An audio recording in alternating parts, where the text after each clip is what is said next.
Welcome to the Word portion of problem 3.10 or 310 on page 123. In this particular case, we're comparing various mobile providers, and we have the download speeds and the upload speeds for the 8. I will show you how to create the Excel document in a separate video. I've already actually done this in 3.1, but we haven't done it for two data sets.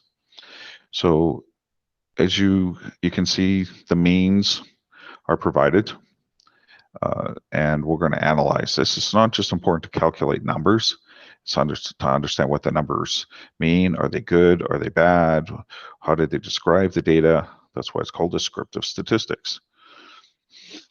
And so we have the tables up above. So really what's important is that is done for you. You can plug in the numbers, and I suggest you listen to video 3.1 to read the report a little bit more, but we're going to analyze it.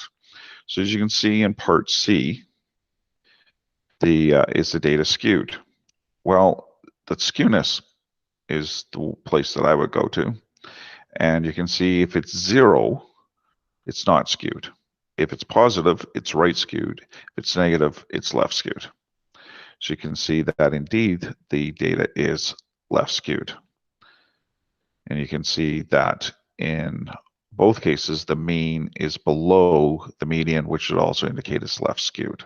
So if you don't have the skewness, then you can simply look at the mean and the median.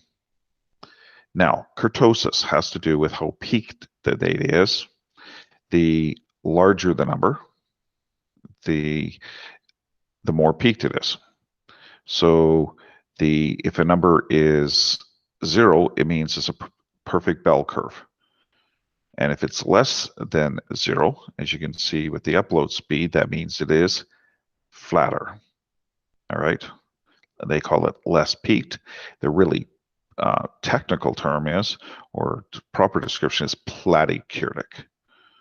And where it's more peaked than it is leptokurtic. And you can read that in the lectures if you care to listen to the lectures. In part D, you can see that the download speed is much higher than the upload speed. These are measured in megabits per second. So, and you can also see that with the median for the download speed, have a speed of at least 3265. So that means that at 32.65, half the download speeds are below that number and half are above.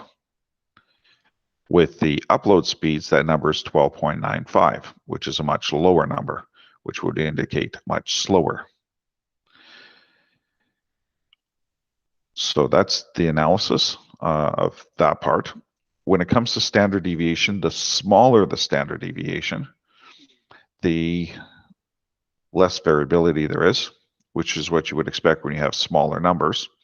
And the larger the standard deviation, the number, the wider the distribution. And as a friendly little reminder, the variance is simply the standard deviation squared.